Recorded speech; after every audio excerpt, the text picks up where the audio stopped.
이과 하나님의 백성으로 자라가요를 함께 살펴봅니다. 복 있는 사람은 네 과로 구성이 되어 있는데요.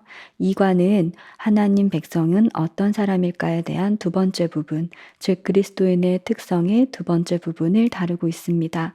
팔복의 말씀 중 뒤에 네 가지의 말씀 함께 살펴봅니다. 전체 구성을 한번 간단히 봅니다. 첫 페이지에는 제목과 본문, 암송 구절이 무엇인지, 그리고 도입 부분의 내용이 무엇인지 볼 수 있고요. 두 번째, 세 번째 페이지는 본문의 내용입니다. 그리고 마지막 페이지에 적용하는 내용이 있고, 함께 기도해요라는 부분에서 짧은 기도문으로 함께 기도하고 마치게 되어 있습니다. 이과 하나님의 백성으로 자라가의 제목은 나는 하나님 앞에서 어떤 사람일까에 대한 두 번째 부분입니다. 본문은 마태복음 5장 7절에서 12절 말씀이고요. 팔복의 뒤에 네 가지를 다룹니다. 암송 구절은 마태복음 5장 10절 말씀입니다. 의를 위하여 박해를 받은 자는 복이 있나니 천국이 그들의 것임이라. 팔복의 첫 번째 구절의 복의 내용이 천국의 그들의 것이니라 였단 것을 기억한다면 팔복이 천국의 그들의 것이라는 복으로 시작하고 마치는 것을 알게 됩니다. 하나님 백성의 복은 천국의 복이라는 것을 이 구절 말씀을 암송하면서 기억할 수 있기를 바랍니다. 그러면 도입 부분의 내용을 함께 살펴볼까요? 잘하는 것은 무엇일까요? 라는 부분입니다. 성장의 의미를 가르치는 것인데요. 스티커를 붙이면서 활동을 하게 됩니다.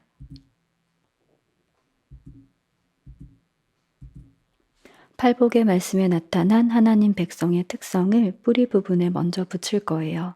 이러한 특성들은 연결이 되어 있습니다.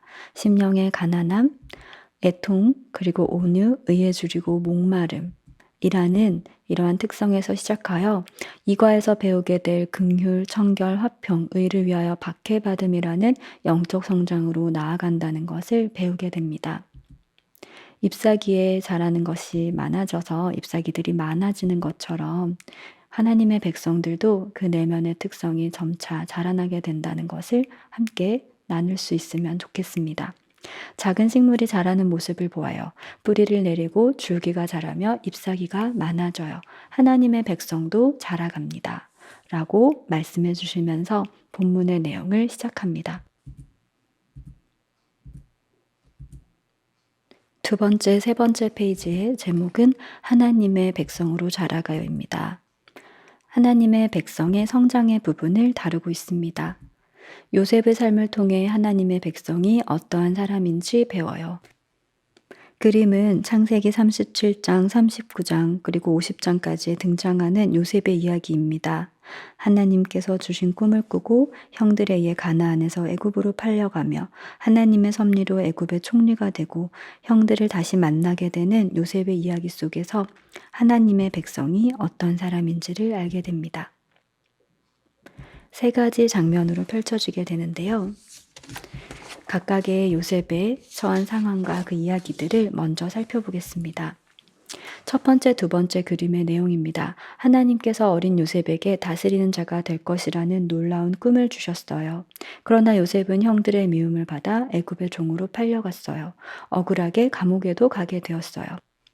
요셉은 하나님으로부터 다스리는 자가 될 것이라는 놀라운 꿈을 받은 자였지만 형들에게 미움을 받아 가나안 땅에서 애굽으로 팔려가게 됩니다. 종의 신분이 된 요셉은 애굽 왕의 시대장인 보디발의 집에 가게 되는데 하나님께서 함께하셔서 형통한 자가 되고 또 보디발의 집을 주관하게 되었다고 성경은 기록하죠. 그런데 보디발의 아내가 요셉에게 동침하기를 청하였고 요셉은 이를 거절합니다. 요셉이 거절한 이유는 하나님께 죄를 짓지 않기 위해서였습니다. 내가 어찌 이 큰 악을 행하여 하나님께 죄를 지으리까? 요셉은 하나님 앞에 있는 자였습니다. 그런데 이 일 때문에 요셉은 억울하게 감옥에 가게 됩니다. 보디발의 아내는 거짓으로 요셉이 잘못하였다고 보디발에게 말하게 되고 이에 요셉의 주인이 그를 잡아 옥에 가두니 그 옥은 왕의 죄수를 가두는 곳이었더라. 요셉이 옥에 갇혔으나 요셉은 의롭게 행동하고 청결하게 행동한 탓에 감옥에 가게 되었습니다. 그러나 요셉은 그 어떤 억울함도 호소하지 않았어요. 요셉은 하나님께서 주신 하나님의 백성으로서의 고난을 묵묵히 감당했습니다. 그리고 오랜 세월이 지났습니다. 오랜 시간 후 요셉은 애굽을 다스리는 총리가 되었고 형들을 만나게 되었어요. 요셉은 하나님께서 꿈을 이루어 가신 것을 믿고 형들을 용서하였어요. 형들에 의해 애굽의 종으로 팔려가고 억울하게 감옥에 갔던 요셉은 하나님의 섭리로 애굽의 총리가 됩니다. 이후에 애굽을 제외한 온 세상에 기근이 임했을 때 가나안 땅에 있던 요셉의 형들이 애굽으로 곡식을 사러 오게 되죠. 요셉은 그때 형들을 긍휼히 여깁니다. 어려움에 처한 형들을 향해 선한 마음을 가지고 용서하고 형들의 과거의 잘못을 뉘우치도록 하죠. 요셉이 어떻게 이러한 일을 할 수 있었을까요? 요셉은 이렇게 말합니다. 나는 당신들의 아우 요셉이니 당신들이 애굽의 판자라. 당신들이 나를 이곳에 팔았다고 해서 근심하지 마소서. 한탄하지 마소서. 하나님이 생명을 구원하시려고 나를 당신들보다 먼저 보내셨나이다. 먼저 요셉은 하나님에 대한 믿음이 있는 자였습니다. 하나님께서 주신 꿈을 기억하고 하나님께서 인도하시고 섭리하신다는 것을 믿었습니다. 그리고 또 이렇게도 말합니다. 당신들은 나를 해하려 하였으나 하나님은 그것을 선으로 바꾸사 오늘과 같이 많은 백성의 생명을 구원하게 하시려 하셨나니 당신들은 두려워하지 마소서. 형들을 향하여 요셉은 하나님께서 선을 이루신 것이라고 말하며 하나님 백성의 모습을 나타내었습니다. 요셉의 이야기를 먼저 살펴보았는데요. 요셉을 통해서 팔복의 뒤에 4가지의 그리스도인의 특성을 함께 보도록 하겠습니다. 여기에서 우리는 일과와 같이 스티커 활동을 하게 됩니다. 각각의 모양 상자가 있는데요. 그 상자들과 같은 모양의 작은 스티커들을 요셉의 주변에 알맞게 붙이는 활동입니다. 먼저 긍휼히 여기는 자는 복이 있나니 그들이 긍휼히 여김을 받을 것임이요라는 구절을 살펴봅니다. 여기 모양 상자가 네모 상자가 있는데요. 직사각형 모양의 상자 안에는 성경 구절이 있고 그 아래는 짧은 해석이 있습니다. 긍휼히 여기는 자는 복이 있나니 라고 할 때 긍휼히 여기는 자는 누구일까요? 긍휼히 여기는 자는 비참에 처한 사람들을 향해 갖는 선한 행실과 사랑하는 마음을 가진 사람을 말합니다. 긍휼은 원래는 하나님의 속성입니다. 은혜를 베푸시며 노하기를 덧대하시며 인자와 진실이 풍성하신 하나님, 그 하나님께서 긍휼히 여김을 원하십니다. 그것은 하나님의 백성에게서 찾으시는 의의 한 모습입니다. 긍휼히 여기는 자가 복이 있는 이유는 그들이 긍휼히 여김을 받을 것이기 때문입니다. 그것은 하나님의 긍휼을 받는 복입니다. 우리는 이미 하나님의 긍휼을 받은 자들입니다. 그리스도인은 이미 하나님의 긍휼히 여김을 받아 구원을 받았습니다. 그러니까 여기서 말씀하시는 복은 앞으로도 긍휼히 여김을 받을 것이라는 복입니다. 풍성하신 하나님이 우리를 사랑하신 그 큰 사랑을 인하여 허물로 죽은 우리를 그리스도와 함께 살리셨고 하나님께서는 우리에게 긍휼을 베푸셔서 우리를 구원하여 주셨습니다. 그러므로 우리는 긍휼하심을 받고 때를 따라 돕는 은혜를 얻기 위하여 은혜의 보좌 앞에 담대히 나아갈 것이니라. 우리는 앞으로도 하나님의 긍휼하심을 받고 하나님의 은혜를 입고 살아가게 될 것입니다.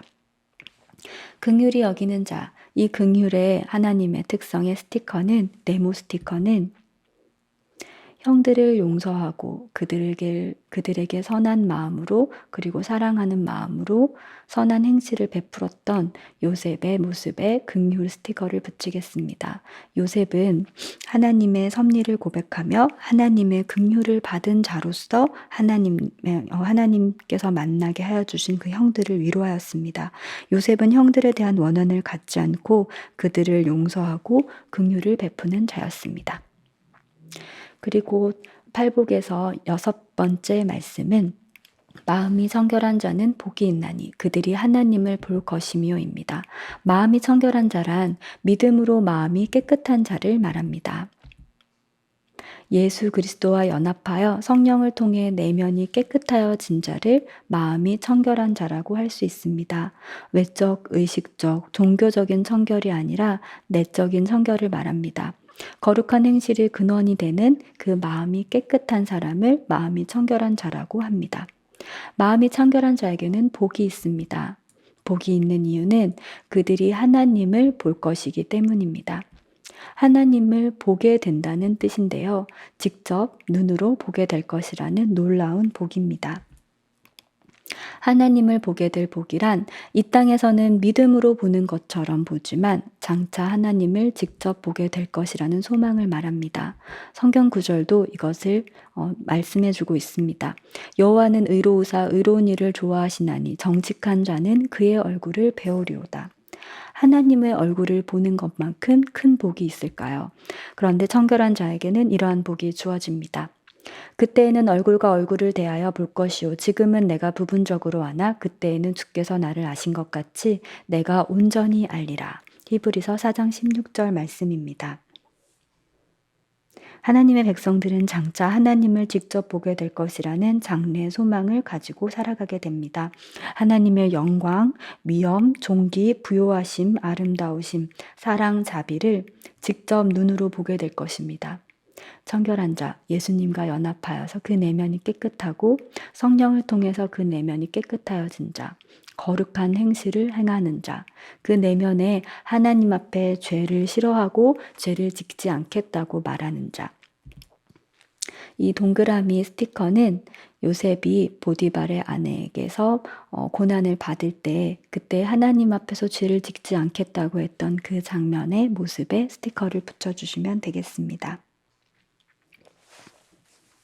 요셉은 하나님께 죄를 짓지 않겠다는 내적 청결을 가진 자였고 하나님께서는 요셉과 늘 함께 하셔서 그를 깨끗하게 하여 주셨습니다. 이제 7번째, 8번째 말씀을 살펴보겠습니다. 팔복의 7번째 말씀은 화평하게 하는 자는 복이 있나니 그들이 하나님의 아들이라 일컬음을 받을 것이미요입니다. 화평하게 하는 자란 화평을 이루는 사람입니다. 원수된 관계에서 적극적으로 평화를 이루는 자입니다. 또는 자신에게 해악을 끼친 자에게, 자신을 힘들게 한 자에게 선을 행하여서 평화를 이루는 자입니다. 그들에게 복이 있는 이유는 그들의 하나님의 아들이라 일컬음을 받을 것이기 때문입니다. 이것은 이미 하나님의 아들, 구원받은 자에게 주는 말씀인데요. 하나님의 아들이라 일컬음을 받을 것이라는 복은 하나님을 닮은 자라는 칭찬을 받게 될 것이라는 복입니다. 우리가 받을 수 있는 가장 큰 칭찬일 것입니다. 하나님의 특성을 지닌 자들이라는 칭찬을 받을 복, 하나님을 닮은 자라는 큰 칭찬을 받을 복이 화평하게 하는 자에게 주어집니다. 하나님께서도 아버지를 닮으라고 하나님을 닮은 자가 되라고 말씀하셨습니다. 그러므로 하늘에 계신 너희 아버지의 온전하심과 같이 너희도 온전하라. 평화를 이룬 그 모습, 우리는 요셉이 총리가 된 요셉의 모습에서 찾을 수 있습니다. 꽃 모양 화평 스티커를 총리가 된 요셉 주변에 알맞게 붙여주세요. 요셉은 화평하게 하는 자였습니다. 화평하게 하는 자, 평화를 이루는 자, 그 자는 하나님의 아들이라 일컬음을 받는 자입니다. 요셉은 자신을 애굽에 팔았던 형들에게 복수하려 하지 않았습니다. 형들의 악행에 대하여 오히려 선을 베풀고 형들과 형들의 자녀를 돌보아 주겠다고 말하였습니다. 마지막 8번째는 의를 위하여 박해를 받은 자입니다. 하나님의 뜻을 행할 때 어려움을 당하는 사람을 말합니다. 심령의 가난함, 애통, 온유, 의에 줄이고 목마름, 긍휼, 청결, 화평의 결과로 핍박을 받는 자를 말합니다. 그러니까 하나님의 뜻대로 의롭게 행한 결과로 고난을 받는 자를 말합니다. 그들에게는 복이 있습니다. 천국에 그들의 것이라는 복입니다. 천국을 가지는 복입니다. 이는 팔복의 첫 번째 말씀, 심령이 가난한 자가 가졌던 그 복과 같은 것입니다. 예수님께서는 의도적으로 처음과 마지막을 같은 내용으로 묶으셨습니다. 하나님 백성의 복은 천국의 복이라고 말씀하시는 것입니다. 그런데 의를 위하여 박해를 받는 것을 통해 천국을 누린다는 것이 무슨 뜻일까요? 그것은 의를 위하여 박해를 받는다는 것은 구원을 받았다는 최종적인 증거가 된다는 뜻입니다. 의 때문에 당하는 환난, 의롭게 살다가 고난을 받는 것은 우리에게 소망을 가져다 줍니다. 무릇 그리스도 예수 안에서 경건하게 살고자 하는 자는 박해를 받으리라. 너희가 그리스도의 이름으로 추욕을 당하면 복 있는 자로다. 영광의 영, 곧 하나님의 영이 너희 위에 계심이라. 의를 위하여 박해받음이라는 별 모양 스티커를 한번 붙여볼까요? 네, 요셉이 억울하게 감옥에 갇혔을 때 그 장면에 붙이면 되겠습니다. 요셉은 보디발의 아내가 동침하자는 요구를 거절하고 하나님께서 요구하시는 의, 곧 청결함을 추구하였을 때, 그리고 그 청결함을 드러내었을 때 박해를 받았습니다. 요셉은 의를 위하여 박해를 받는 하나님의 사람이었습니다. 마지막 적용 부분을 살펴봅니다. 자라가는 기쁨이 있어요라는 제목인데요. 이것은 하나님 앞에서 의로운 삶을 살아가는 하나님의 백성들에게 기쁨이 있다는 것을 가르치기 위한 것입니다. 예수님께서 이렇게 말씀하셨습니다. 나로 말미암아 너희를 욕하고 박해하고 거짓으로 너희를 거슬러 모든 악한 말을 할 때에는 너희에게 복이 있나니 기뻐하고 즐거워하라. 하늘에서 너희의 상이 큼이라. 너희 전에 있던 선지자들도 이같이 박해하였느니라. 팔복은 하나님 앞에서 의로운 삶을 살아가는 하나님의 백성들이 누리는 복입니다. 그리고 팔복의 8번째 복이 확대된 것이 바로 조금 전에 읽었던 말씀입니다. 이 말씀에서 복의 이유는 너희 상이 크기 때문이라고 말씀하십니다. 기뻐하고 즐거워하라고 말씀하십니다. 우리는 의로운 삶을 살아갈 때 힘든 일을 겪더라도 박해를 받더라도 기뻐할 수 있습니다. 예수님의 제자들이 책짓질을 당할 때 기뻐했습니다. 그리고 사도 바울이 이렇게 기뻐했고 베드로도 그러했습니다.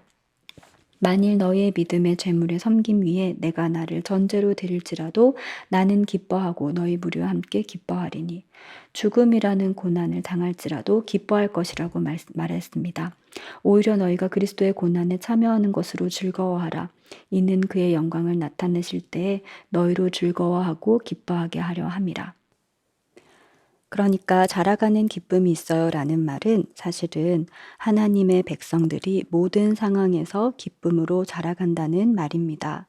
하나님의 백성들이 팔복에 나타난 그리스도인의 특성으로 살아갈 때 고난을 겪을 것인데 그러나 기뻐하고 즐거워할 수 있다고 말하고 있습니다. 하늘의 상이 있기 때문입니다. 예수님께서도 십자가의 부끄러움을 당하실 때 마음에 즐거움이 있었습니다. 믿음의 주요 또 온전하게 하시는 이인 예수를 바라보자. 그는 그 앞에 있는 기쁨을 위하여 십자가를 참으사 부끄러움을 개의치 아니하시더니 하나님 보좌 우편에 앉으셨느니라. 히브리서 12장 2절 말씀입니다. 예수님은 십자가의 부끄러움을 당하실 때 마음에 즐거움이 있었습니다. 하나님 보좌 우편에 앉을 상이 십자가의 부끄러움보다 훨씬 컸기 때문입니다. 장차 우리가 받게 될 상도 지금 겪는 어려움들보다 훨씬 크다는 것을 믿어야 합니다. 예수님 때문에 의롭게 사는 것 때문에 고난을 받으면 우리는 그리스도와 함께 영광을 받게 될 것입니다. 어려움 속에서도 기뻐하고 즐거워하는 그리스도인들이 세상을 바꾸었고 본문의 말씀처럼 선지자들도 그러했습니다. 예수님을 믿는 우리들도 그렇게 기쁨으로 살아가야 할 것입니다. 그래서 자라가는 기쁨이 있어요 라는 제목에서의 활동은 하늘의 상, 하나님께서 주시는 상을 기억하는 활동입니다. 8가지 팔복에 나타난 그리스도인의 특성, 그것을 가지고 살아갈 때 하나님께서 주시는 복들이 있었습니다. 심령이 가난한 자는 천국이 그들의 것임이라고 말씀하셨고 애통하는 자에게는 하나님의 위로가 주어집니다. 온유한 자는 천국의 기업을 받을 것이고 그것은 영원한 생명을 뜻하기도 합니다. 의에 줄이고 목마른 자는 영적 배부름을 얻을 것입니다. 긍휼히 여기는 자는 하나님의 긍휼히 여김을 받을 것이고 청결한 자는 하나님을 보게 될 것입니다. 화평한 자는 하나님을 닮은 자라는 칭찬을 받을 것입니다. 의를 위하여 박해를 받는 자는 천국이 그들의 것이미요 라는 복을 받게 됩니다. 이것을 스티커로 하나씩 붙여갑니다. 천국, 위로, 천국의 기업, 영적 배부름, 긍휼히 여김, 하나님을 볼 것, 하나님을 닮은 자라는 칭찬을 받을 것, 그리고 천국 스티커를 붙이는데요. 다만 첫 번째와 여덟 번째 복이 같아서 7개의 스티커를 반시계 방향으로 붙이면서 기억하도록 합니다. 하나님의 백성은 점점 자라가며 모든 박해를 넘어 모든 어려움을 넘어 그리스도의 영광과 하늘의 큰 상을 바라보아 기쁨으로 살아가는 사람들입니다. 아래에 있는 기도문을 가지고 발복의 뒤에 4가지 내용을 결단하며 기억하며 함께 기도하고 마치면 되겠습니다. 이거의 활동이 한 가지 있습니다. 손동작과 함께 말씀을 암송하는 것인데요. 마태복음 5장 7절은 이렇게 암송해 보면 어떨까요? 긍휼히 여기는 자는에서 두 손을 양팔을 벌려 우리가 축복송을 할 때처럼 팔을 벌려서 내밀고요. 복이 있나니는 계속 같은 동작인데요. 한 손을 높이 들어서 하늘로부터 하나님의 복이 주어진다는 뜻으로 동작을 합니다. 그들이 긍휼히 여김을 받을 것이미오는 양팔을 크게 들어 하트 모양을 만듭니다. 마태복음 5장 8절은 마음이 청결한 자는 부분에서는 한 손으로 가슴을 동그랗게 그리고요. 복이 있나니는 한 손을 높이 듭니다. 그들이 하나님을 볼 것이오이미오에서는 두 손을 모아서 눈앞에 대는데요. 마치 망원경을 보는 듯한 동작으로 하게 됩니다.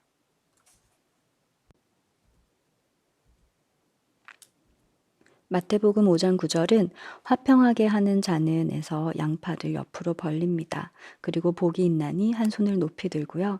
그들이 하나님의 아들이라 할 때는 손바닥으로 자신의 얼굴을 감쌉니다.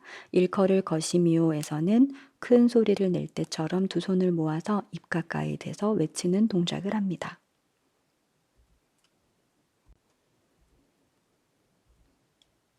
마태복음 5장 10절에서 의를 위하여는 두 손을 모아 기도손을 만들고요. 박해를 받는 자는이라고 할 때는 한 손으로 가슴을 가볍게 칩니다. 복이 있나니는 한 손을 높이 들고요. 천국이 그들의 것임이라는 양팔을 들고 손을 반짝반짝하는 동작을 합니다. 이렇게 손동작과 함께 말씀을 암송하는 시간을 가져보시기를 바랍니다. 이것으로 이거에 대한 안내를 마칩니다. 감사합니다.